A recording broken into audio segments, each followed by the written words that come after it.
자영업을 하고 있는 민수 씨는 지난해 9월에 음주운전으로 적발이 되어 1년간 면허가 취소되었습니다. 그리고 올해 11월 다시 면허를 딸 수 있는 기간이 되었는데요. 일이 너무 바쁘다 보니 면허 시험장에 갈 시간조차 없었던 민수 씨는 급한 용무로 갑자기 운전을 하게 되었다가 무면허로 경찰에 적발이 되고 말았습니다.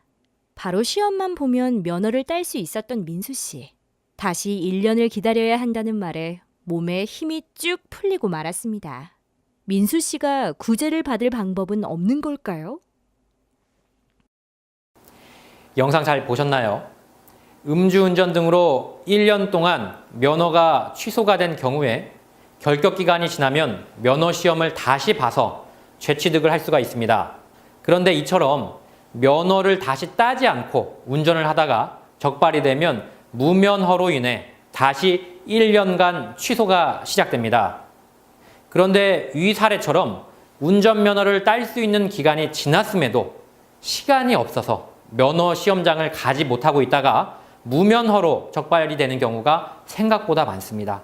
무면허 운전은 당연히 해서는 안 됩니다만 면허 시험만 보면 다시 면허를 취득할 수 있었다는 점에서 마음이 아프기도 합니다. 이런 때에는 어떤 식으로 구제를 받을 수 있는지 알아보도록 하겠습니다. 면허가 취소가 된 후 무면허로 적발이 된 때에는 행정심판과 이의신청 그리고 행정소송이 불가능합니다. 행정심판 등은 면허를 취소하는 처분을 대상으로 진행이 되기 때문입니다. 따라서 애초에 면허가 없는 상태에서는 면허를 취소하는 처분 자체가 나올 수가 없으므로 행정심판의 대상이 안 되는 것입니다. 그렇다면 방법이 없는 걸까요? 그렇진 않습니다. 이처럼 참작할 만한 사정이 있다면 검찰에서 기소유예 선처를 구해볼 수 있습니다.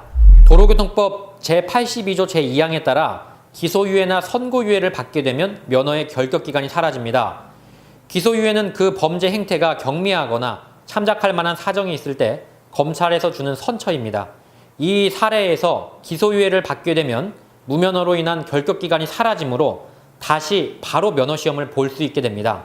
다만 기소유예는 쉽게 나오는 것이 아니므로 정확하게 받을 만한 참작 사유나 억울한 점이 있는지 확인해 보시는 것이 좋습니다. 한편 기소유예를 받으면 무면허로 인한 벌금도 나오지 않으며 판사가 주는 것은 선고유예라고 하는데 기소유예에 비해 상대적으로 나오기가 어렵습니다.